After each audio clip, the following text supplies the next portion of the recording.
Well, hello, everybody. I'm Rich Luhr, publisher of Airstream Life magazine. I'm coming to you live from the Airstream Life store in Tucson, Arizona, where it's currently 102 degrees. I'm joined by my associate, Cheryl Toth, Hi, everyone. and we're going to talk to you about some really interesting stuff in just a minute. I just want to say the reason that we're here today is because the International Rally was canceled due to the pandemic, and it was the intent of the International Rally organizers to support the vendors who were going to attend. And they decided that we should do webinars and video demonstrations. They invited us all to do that. And I really want to thank them for doing that. It means a lot. It gives all of us an opportunity to still come and speak to all of you and pass on some information. So today, we're going to cover 6 solutions to common airstreaming problems and demonstrate some of those problems for you, some of those solutions for you. Now, while I'm doing that, Cheryl's watching the Q&A. She's going to help me with photos of some of the solutions, and they'll pop up on your screen. She's also going to help with the questions that you ask. We would like to be able to answer all the questions that you ask, but that's not going to be possible. We'll try to group up the most common questions, and we'll answer as many as we can. So, Cheryl, would you like to explain to people how they can ask questions?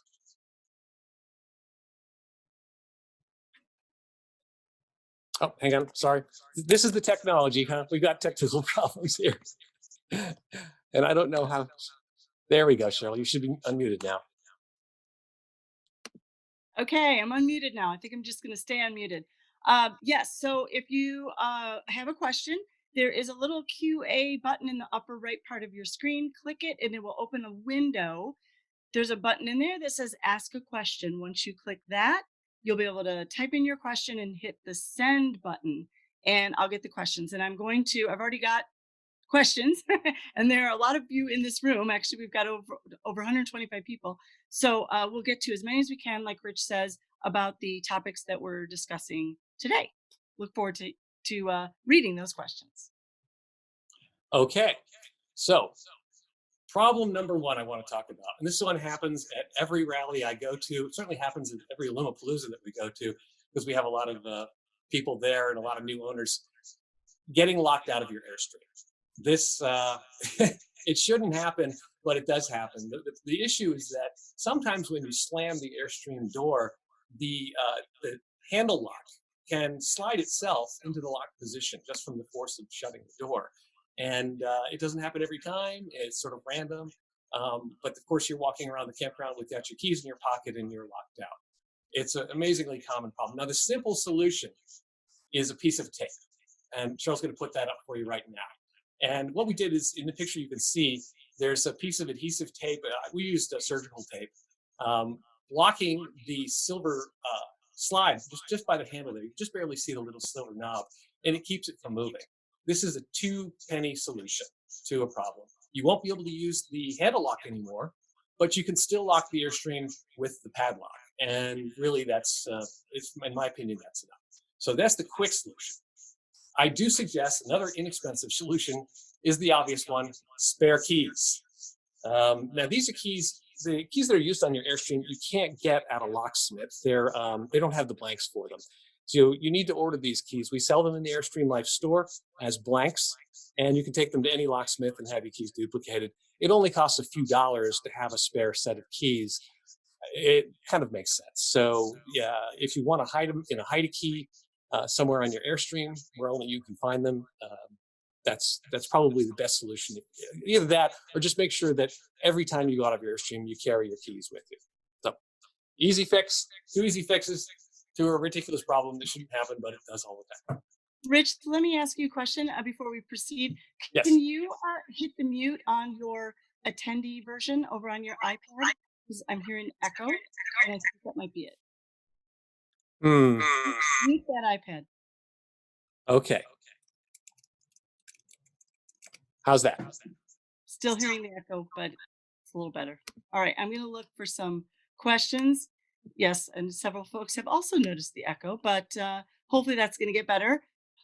We tested and tested, but you never know. So we don't have any questions about specific to keys. So I think you can continue to move along. Okay. So let's move on to problem number 2. And this one is probably going to save you $1,000 someday. It's another common thing that happens in campgrounds during the summertime. You go to the campground and it's a really hot day. Everyone's running the air conditioner. And what happens is the voltage sags in the campground. It shouldn't happen. You would think in a modern campground that the wiring would be sufficient, that it would support everybody's air conditioner at once, but they often don't. And that's a huge problem. The other problem related to that is sometimes the campground pedestals are miswired, or they've got faults in them from just too much use. They get cracks in the plug and the receptacle. All kinds of weird things can happen with electrical power.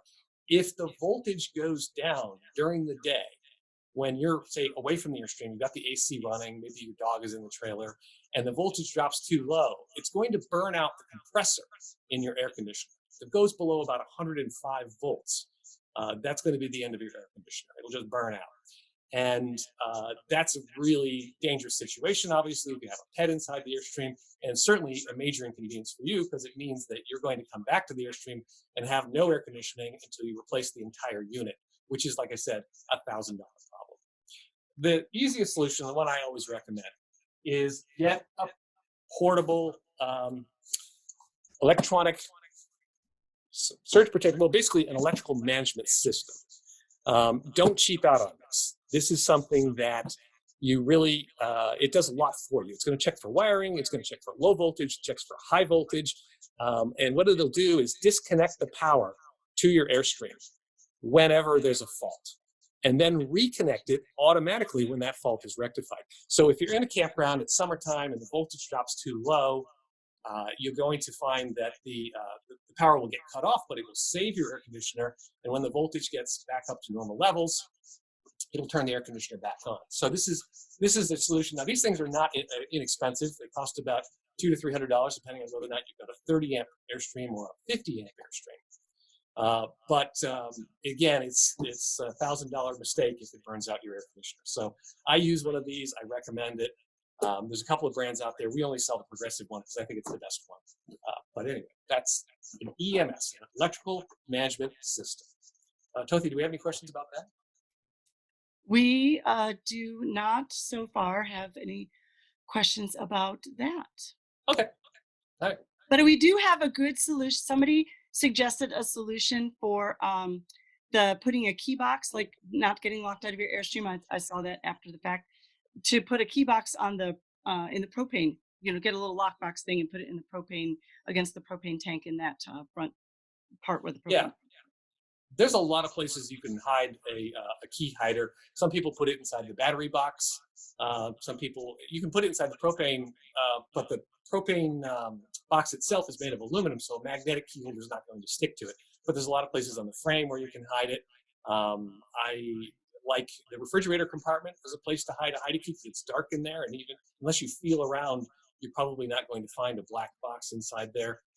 Some people put it in the water heater compartment. Some people keep it in their truck. Whatever you want to do there, just try not to be too obvious about where you put it. But those are good solutions. Okay, so if there's no other questions on that, I'm going to work on to problem number 3, theft. Now, you might think, well, my Airstream is parked in my pole barn, or it's parked in a secure storage facility where they have video monitoring and 24-hour management, all that stuff, and a key code gate. And I'm here to tell you, Airstreams get stolen from storage units all the time. And they get stolen from people's driveways even from time to time. It is actually amazingly easy to steal a trailer without anyone noticing. One of the easy fixes to this, that at least deter effect for a little while, is to pull the fuse for the hitch jack. This picture shows a late model Airstream that's inside the battery box. And that red box there contains the fuse that goes to the power hitch jack. Just open up that box, take the fuse out. Now they can't operate the hitch jack. You've just made a thief's job much harder. That's not an ultimate fix. It's just a way to delay them long enough that they may decide to steal somebody else's trailer or go away, hopefully. Beyond that, I think one of the better things that you can do for an undetected Airstream is to get a good hitch lock. And I've got the one that I like here. It's called the Mega Hitch Lock Pro, and it's incredibly heavy and durable. This thing goes over the coupler, on the Airstream. And it's made of incredibly heavy steel. Makes a lot of noise too. It's got the lock in the bottom where thieves can't get at it, and they can't get it with a pry bar, and they can't pop it out. It's really incredibly good lock. If you buy a lock for $30 or $40 for your hitch of your Airstream, my feeling is that you got about that much protection. I really would get the best hitch lock that you can find for locking the tongue of the trailer. And pull the fuse out and put blocks in front of the wheels. I mean, just anything you can do to slow down a thief is going to make them more likely to go somewhere else. All right, I'm going to move on to problem number 4, but I want to make sure we don't have any questions relevant to that before we take off. There's a question, because I'm scrolling down now, getting some of these. There was a question about the EMS unit, asking about how frequently do the EMS units fail?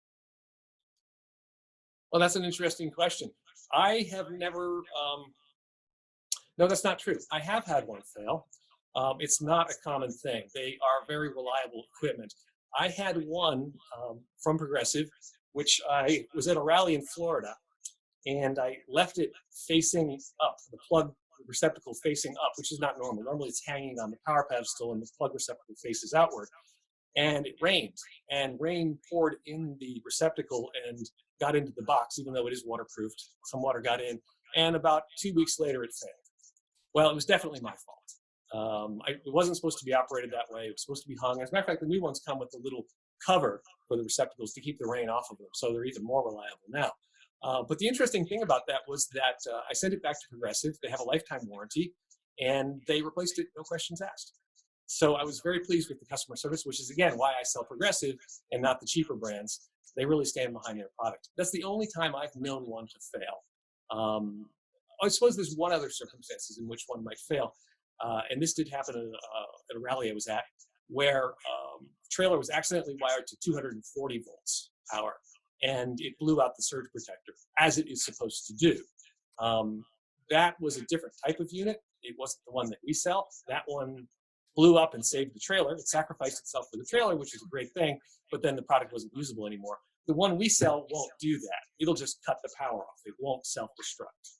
So failures are fairly rare. Well, and there's a couple more questions about the EMS. Ours got zapped after a major power surge, completely fried, but stopped at the EMS. Airstream was good to go. So it sounds like that one also sacrificed itself for the Airstream. Is that what happened there? Okay. That was a good comment. I'm glad to hear a success story. Was there another one? Right. And another one is, would the EMS unit be stolen often? Is that possible? No. I have been using one for 15 years, and nobody's ever shown any interest in it whatsoever. I mean, of course, you could steal it. Just a matter of unplugging it and taking it away. But, you know, people worry a lot about theft in campgrounds, and I think if you have a really nice generator, you know, eventually it might walk away. But I've never seen anyone show interest in stealing my Progressive EMS. So I don't worry about theft anymore. It's been too many years and nothing's ever happened.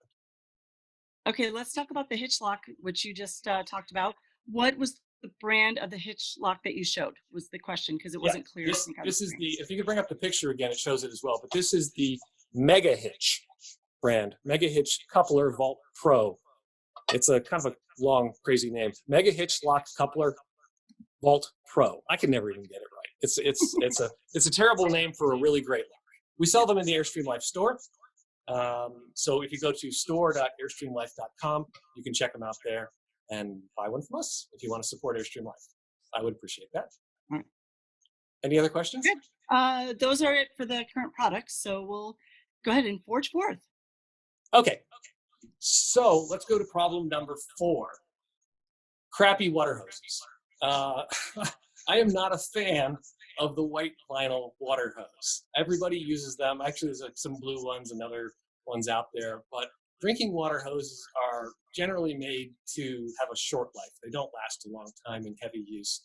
The roll-up style ones that compress down to into a roll tend to get leaks within the first season you use them, and I've given up on those. The white vinyl hoses that you can pick up everywhere, Walmart or whatever, are okay, but eventually they fail in one of 3 ways. They start leaking at the fittings where they screw onto the water bib.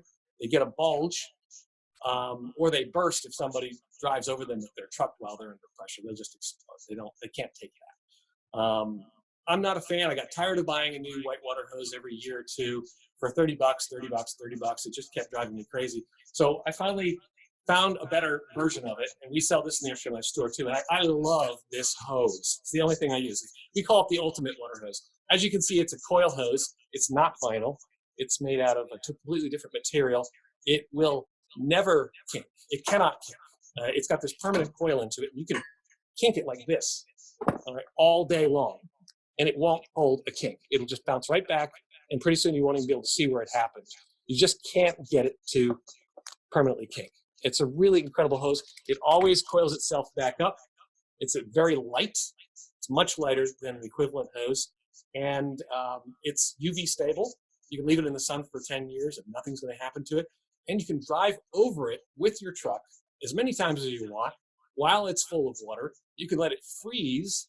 Nothing will happen to it. We guarantee it for 5 years against anything except you cutting it open with a knife. One of the things I did actually when I was testing out this hose is I put it under pressure, filled it with water, and then I drove my truck over it 15 times. And you couldn't even see a scuff on it. It's a really great hose. And the amazing thing is this is 50 feet of hose right here. It doesn't look like it, but if you took 50 feet of white hose and tried to roll it up, it would weigh quite a bit. It would fill up your whole storage compartment. This is 50 feet. So I love this hose. That's why we sell it in the Airstream Life store. We have 50-foot and 25-foot lengths. Just think it's the bee's knees. It's never going to fail on you. If it ever fails, we replace it for free. I've never had to replace one yet. So Rich, we have a couple of questions about Sure. the hose. First of all, question is stainless or brass, which is best? I'm sure they're talking about the fittings. Okay. Well, I'll tell you this. I like the stainless. And the reason is the stainless is a harder metal. And have you ever noticed when you go to a campground and there's a brass faucet that you're screwing onto, and you screw onto it and it drips and you can never quite get it to stop dripping? It's because that faucet, usually it's because that faucet is worn out. So many people have screwed their hoses onto it that it just needs to be replaced. Brass is hard, but not super hard. The stainless is harder than the brass. So when you put it on there, you can get it nice and tight. It actually almost sort of cuts new threads in a way. It leaks less. That's what I'm saying. Having said that, there's no other huge advantage to stainless. It lasts a little longer, I think, and it's a little harder in that particular situation. But the chrome-plated brass is an excellent choice. It looks about the same. It lasts. We still guarantee it the same amount of time. We still guarantee it against anything. It's a little cheaper. But here's the secret. I'm just telling you folks, I don't put this on the website, but we only have a couple dozen of the stainless ones left, and the manufacturers told us they're not going to make them anymore. So if you want a stainless one, I only have them in 25 footers. I only have them in 25 footers. I got a couple dozen of them left. When they're gone forever. So we're only going to sell chrome-plated brass after this. It's still a great product. Don't feel bad if you don't get a stainless one. They're both great. But personally, I like the stainless. So there's your answer. How do you keep the hose from freezing? Just unhook it at night and use the pump? Is the next question. That's the normal advice.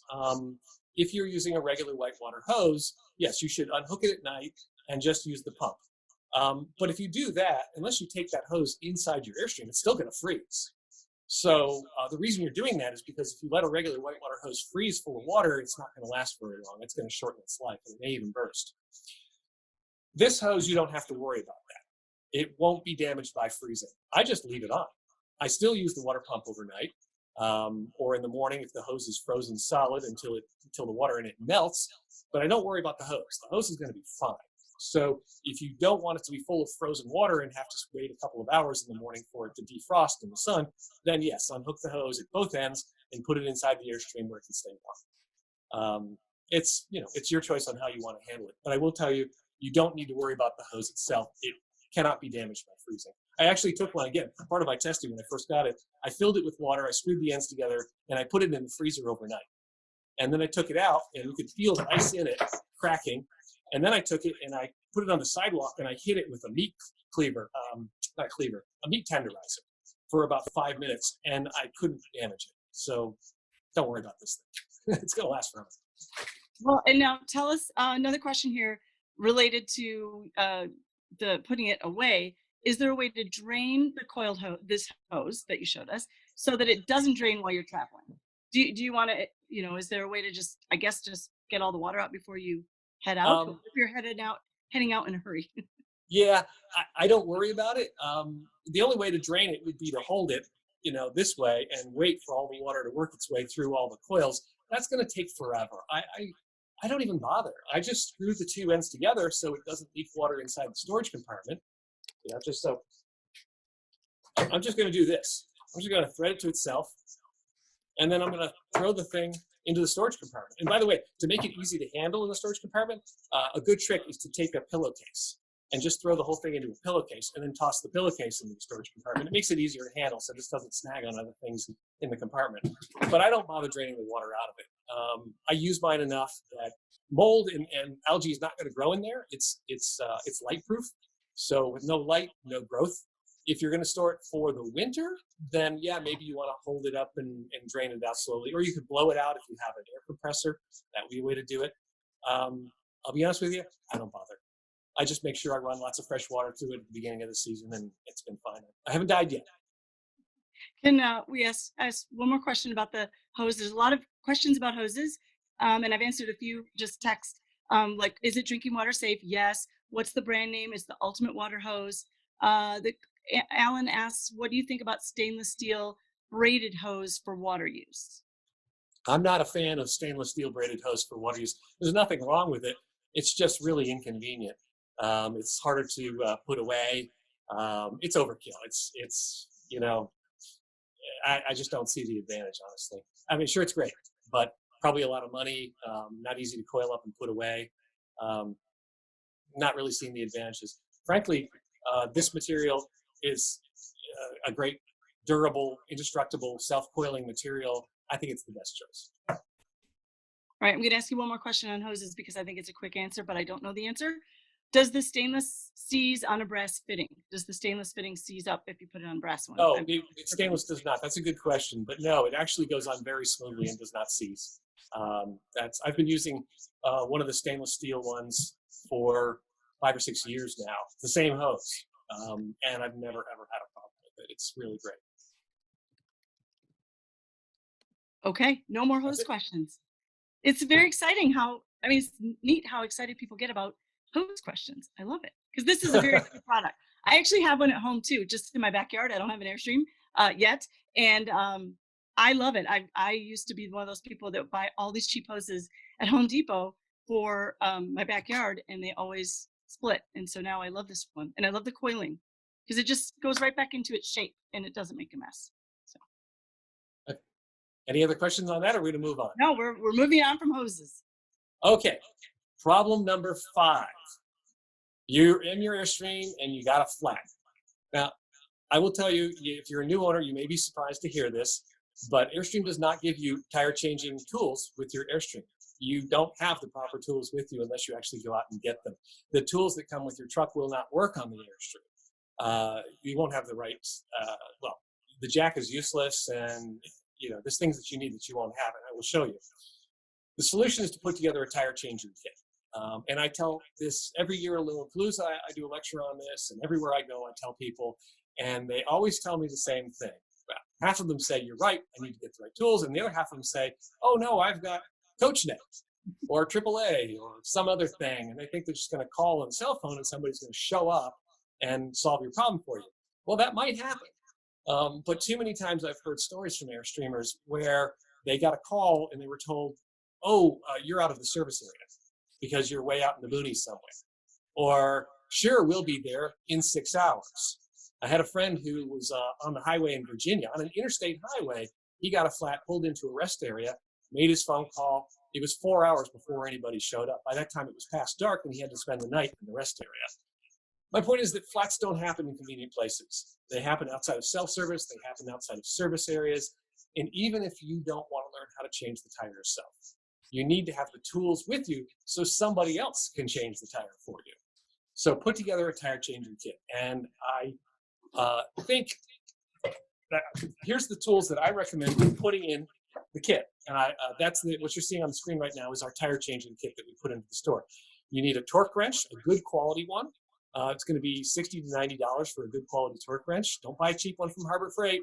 Just take my word for it. Been there, done that. You're going to need an air gauge. You're going to need an extension bar, the proper socket for your Airstream.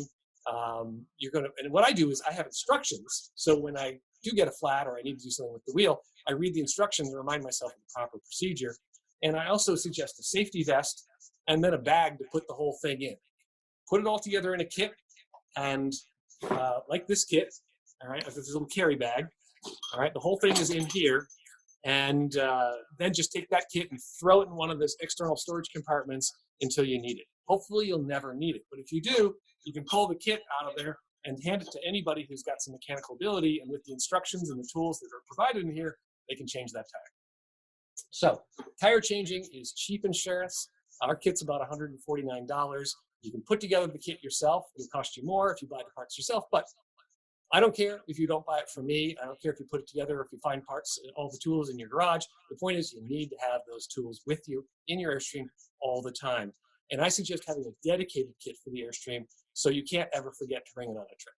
But that's my thought about tire changing. Well, Rich, we have somebody who agrees with you here, because Karen says we found all of this out the hard way, what you're talking about, in Monument Valley, where many of us have been. I've been there, kind of desolate. She said it took over 24 hours for somebody to come and get the right tools, come and get us with the right tools. Wow, 24 hours. That's 24 hours. She says over 24 hours. Oh, I'm so sorry. I mean, hey, at least you were in a beautiful place. That's the, it could have been 24 hours in a really crummy rest area or a Walmart parking lot or something like that, which would be a lot less interesting. But that's exactly the point. As a matter of fact, if you look at the picture, Toki, can you put that picture back up again? I forgot to tell that story. The people in the picture were at Alumapalooza, and those folks, I think that's Frank DeBona, isn't it?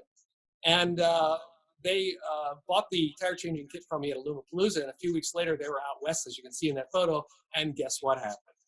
And so they sent me that picture and said, "We're really glad we bought your tire changing kit." So I was really pleased to hear that it saved them from a difficult episode. Hey, Rich, there's another question. Does the kit include the jack? No, you don't. At a double axle trailer, you don't use a jack. What you're going to do is take your blocks, your leveling blocks, and you're going to make a little mountain, a pyramid kind of thing of leveling blocks for the wheel that doesn't have the flat, and pull the Airstream up on that, and that will lift the tire that is flat up in the air, and that's the best way to get that wheel off. So for people who have double axle trailers, you do not need a jack, and it's just easier not even to use a jack. That's included in the instructions that are in the bag, so we describe that in more detail. And I've also got a video, which you can find on YouTube, on the Airstream Life TV channel. You can just Google Airstream Life tire changing video, and it'll pop up. It's an 18-minute video that shows you the exact procedure for how to change a tire. Now, if you have a single axle trailer, then you do need a jack. And the kit does not include one because that's only for people who have single axle trailers. You can get a standard bottle, what they call a bottle jack. It's not very big, and just get a bottle jack that has a lot of reach, and put that underneath the frame of the Airstream, and you can jack your single axle trailer up with that bottle jack. So that's something you would add to the kit for sure. So for those who have the single axle trailer, I'm getting questions about what jack do you recommend? Is there a particular brand that you like? No, I don't have a particular brand of bottle jack. There's lots of bottle jacks out there. There's probably hundreds of them. A lot of them are made by the same companies in China. I would recommend looking at reviews on Amazon or other sources that you're looking at. Try to find a quality bottle jack. Cheap ones leak. They have hydraulic fluid inside them, and the seals go bad, and the fluid leaks out, and or they don't have a lot of reach. They only go up a few inches, and you need to go up a lot of inches. So look at quality. Don't hesitate to spend, and generally on anything for your Airstream. I found it's a poor economy to save a few bucks on something that you're going to need in an emergency.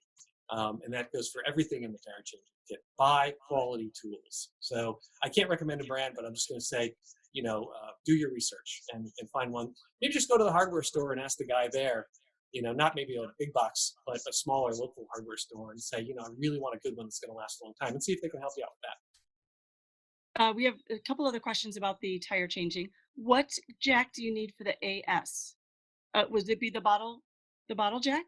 I think that question, when they said AS, they just meant Airstream. And I think we just already answered that question. Oh, okay, so we did. Sorry about that. Then can you discuss jacking the trailer up? I think this Bob should go and watch the video. So maybe we'll go to the YouTube, because you do you talk about jacking the trailer up in that how-to Well, video? we don't in the video we're doing it on a double axle trailer, so Oh, we okay. don't jack the trailer up. We do the trick with the leveling blocks, making the mound. Um, but jacking up a trailer is actually really simple. Bottle jacks are very easy. You just put a little bar in, you go pump, pump, pump, pump, pump, and the thing goes up. The only trick there is you don't jack up the Airstream on the belly pan, because you'll just punch a hole in the belly pan. You need to jack it up on the frame. There's a big, heavy piece of frame right behind the wheels, just inboard of the wheels, and you'll see it. It's just, like big, heavy black bar. That's where you want to jack up your Airstream, always on the frame. On some Airstreams, there's even a little sticker that says jack with an arrow, and it's pointing to a jack point, but just make sure you understand what it's telling you to do before you do that, or again, you'll punch a hole in the belly pan. It's not particularly tricky. It's just a matter of getting down on the ground, put on some dirty clothes, lay on your back, look under your Airstream for a few minutes, and you'll understand exactly where you need to jack it. Also, don't jack it up on the axle. There's a big bar between the wheels from one side of the Airstream to the other side of the Airstream. That's the axle. You don't jack up on the axle. Jack up on the frame only. You can damage the axle if you jack the trailer up on that particular point. All right, let's finish up on the tire changing with a nice comment from Brian. He says, I bought Rich's kit and we had a flat in Moab, Utah. It worked great and I appreciated the instructions. My wife read the instructions to me while I changed the tire. So they must be Well, good instructions. Clear, they're clear. Just read them along and there you go. Figure it out together. that's great. There's a good husband-wife activity. Yeah. So I'm really pleased. I love hearing stories from people who've been bailed out by, in a situation like that. Believe me, I've used my own kit more than once. So I feel you there. All right, so let's move on to number 6. And this is the final problem I'm going to talk about here today, and corroded electrical connections. The plug that goes into your Airstream, the cord between the campground, Tothi's going to put up a picture in just a second, but the cord that goes from your Airstream to the campground power sometimes melts. And the reason it melts is because of corroded electrical connections on the cord itself, where the prongs come out.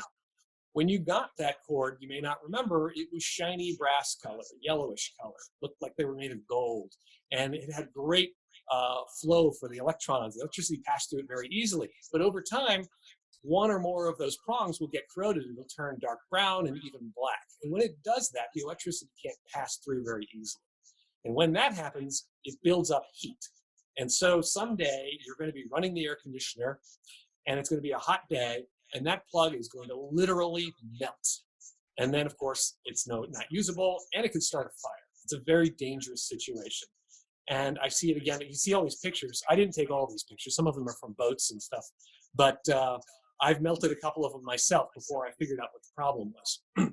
The solution is very easy. You need to clean up the electrical connections. And we have a little kit that we make for that purpose.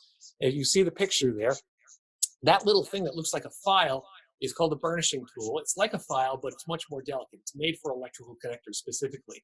We put a little bit of lubricant on there, some stuff called Deoxit that's used for cleaning electrical connections, and just gently rub the connectors, and it just cleans the corrosion off. In this picture, we're doing it on the 7-way plug, but you would also do it on the power cord. Any electrical connection can benefit from this, but those are the 2 points on an Airstream where you really run into this problem a lot.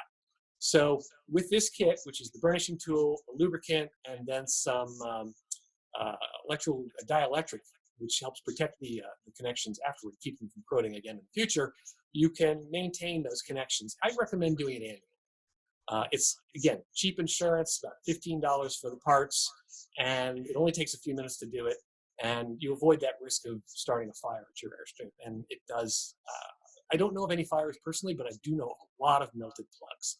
So that's one that you really want to take seriously. Do we have any questions on that? We don't, let me just check one more time. No No, questions she's on really that. busy reading your questions. I know there's a lot of things in the Q&A window, so I'll give you a minute here.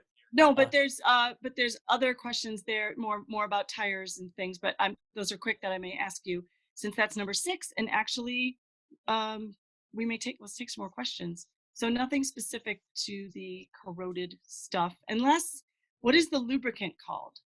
The Is that lubricant related that to we that? use is called Deoxit, Oh, okay. Fair enough. Deoxit. And it's sold in the stereo industry for stereophiles, for cleaning the fine connections in their gold connectors and things like that. It's quite expensive. We include a little tube of it. You only need a couple of drops. I mean, really just one drop will do quite a lot. You don't have to spray it on there or anything. So that little tube lasts quite a long time. So we use Deoxit, we use a burnishing tool, and we use a good dielectric coating afterward to do So that job. there's another question here saying, what is he using to clean? I'm thinking the photograph. What's it called again? So it's that burnishing tool, I think, is what the question is. Yeah. And this is all part of what's the kit called? The Okay. burnishing kit. Oh, what's our kit called? We call it the Yeah. electrical connector maintenance kit. We sell it in the Right. Airstream Life store. You can check it out there. Like I said, it's not particularly expensive, and it comes in a little bag. You just toss that bag in the compartment somewhere with your other tools, and break it out once or twice a year. And just clean up all those connections. Is there a YouTube video on cleaning the electrical cord? No, but maybe that's a future episode of Airstream Life TV, because that we don't have anything on that right now. Yeah, we did. If you haven't heard, we did start a little YouTube channel. We call it Airstream Life TV, and every 2 weeks we're dropping an episode. The next one comes out next Wednesday, and we're talking about all kinds of things, not just maintenance things, but all things about lifestyle and traveling in an Airstream and interviewing people and just having fun with it. It's something that Tothy and I are really enjoying doing together. We will eventually get to things like that, and they, of course, will stay on YouTube forever. So eventually there'll be quite a library of do-it-yourself information in there. And if you're interested in that, find Airstream Life TV on YouTube and subscribe to the channel. And that way you'll be notified when new episodes drop. A couple of questions about is there a cap for the 7-way connector? Yes, actually, you can buy a cap. We don't sell it in our store. It's a standard sort of RV part. It's actually, they sell it. I don't know who does sell it. You can probably find it on Amazon. It's actually a little spring-loaded thing that you can attach to the frame, the front A-frame of the Airstream. And when you're not using the 7-way plug, you can just put it into this little cap and snap it in there, and it'll just hold the cord off the ground, and it puts a cover over it. It's a great little thing. Probably costs $7. You just have to drill 2 holes in the frame and screw it on. Yeah, that's a great way to store the 7-way cord, just to keep it dry and out of the weather. And another question about that 7-way plug. How do you clean the 7-way plug from trailer to truck? That is from the trailer side. It is, again, would you show the picture one more time there? Because that's what we're showing in the picture. Of what? Oh, of the cleaning thing. Yes, hold on. Yeah. So in the picture, you're going to see the burnishing tool going into, that is the trailer side of the 7-way plug. And so the file just slides right inside there, and it's just the right size to clean those connectors. The truck side, where there are prongs, interestingly, never seems to get corroded. And I don't know if that's because it's always behind a little snap cover or what, but the corrosion, in my experience, always happens on the trailer side. I don't have a good answer for why that is, but that's the part you need to be paying attention to. Right, I'm going to stop sharing. Would we like to take a few more questions? I can Well, go let's take back 2 more questions, and then we'll wrap it up here. All right, because we're at 40 minutes. Yes, just right. How about, let's see, those are tire questions. I want to just say, because there's a number of you that are asking about the instructions for the tire changing kit, and I would suggest that video that Rich mentioned with the lovely Laura. He's teaching Laura, showing Laura how to do it. It's very interactive. That's on youtube.com/C/Airstream Life magazine, and you'll find it there right on the page. Where do you find the instructions? They're in the kit that we sell, but I think if you watch the video, same thing. So that answers a number of questions folks have had. Related to tires, do you have a recommendation for a good air pump? No, actually, here's what I will tell you. I've tried 12-volt DC air pumps, and they're okay, but they're anemic. Very slow to pump up a tire. Recently, because my Airstream has an inverter in it, so I can run AC pumps. Those are much stronger. I just went to Walmart and got an AC pump, a little pump. It comes in a little box. It's only about this big, and it does a great job. It costs $20. It's not an amazing piece of equipment, but it does the job. someday, if I find a really awesome pump that I can stand behind and say, this is really worth a little bit more money and it's a fantastic one, I will definitely put that in the store or recommend it to people. But right now, honestly, it's just one of those things where the one you buy at Walmart is probably fine. But I do recommend an AC powered one. So you plug it into the side of the Airstream. Make sure you have an extension cord so you can reach the other side of the Airstream. And if you have an inverter in your Airstream. If you don't have an inverter in your Airstream, then yes, you're stuck with the DC powered one that will have to run off the cigarette lighter. And again, make sure you have enough extension cord so it can reach to all 4 tires. I want to go back and close up on the EMSs because there's a lot of questions we couldn't even get to about those. Somebody is mentioning, several have said they've had theirs stolen. One person says they have a locking device that now covers the plug. So that's the resolve of that issue. Somebody also asked for EMS, do you recommend external mount versus internal hardwired EMS? Well, most people prefer the external because it doesn't require any installation. If you're worried about theft, obviously an internal installation is the way to go. But they work identically. There's no difference in function. The difference is that the internal one has to be wired into the trailer. So you need an electrician, or if you're handy, you can do it yourself. The external one, you just plug it into the power pedestal and plug your Airstream into it. I personally use the external one. Like I said, I've never had a problem with theft. Obviously, it does happen from time to time. It's really a personal choice and how you want to do it. But they do the exact same job. All right, the very last question, EMS, is there ever a reason to replace it, like for age reasons? Do you need to replace that EMS? Yes, eventually they age out. The surge protector part of it doesn't last forever. Like any surge protector, they eventually, the surge protection goes away. It doesn't last forever. I don't know if the manufacturer has a specific recommendation on replacing it. I'd actually have to look that up for you. And that's a good question, so I'm going to go find out. But my guess is it's many years, at least 5 years is what I would be thinking, unless you have a surge. Now, if you know, for example, the campground got struck by lightning and your surge protector did its job, that surge protector is no longer going to work. It's a one-time thing when a lightning bolt comes down. But if you've never had anything like that happen, I would say it would be several years before you're going to have a problem. All right. If you don't, so we're at 45 minutes just about. So Okay. Wrap it up, Rich Luhr. Okay, well, just in close, I want to say we are here to help you. Airstream Life, our mission is to produce the magazine and to run the store and provide the best solutions and accessories for Airstreamers that we can possibly do, just so we can all have a good time rallying and traveling. We're really here to help. If you like this webinar, let me remind you about our YouTube channel, Airstream Life TV.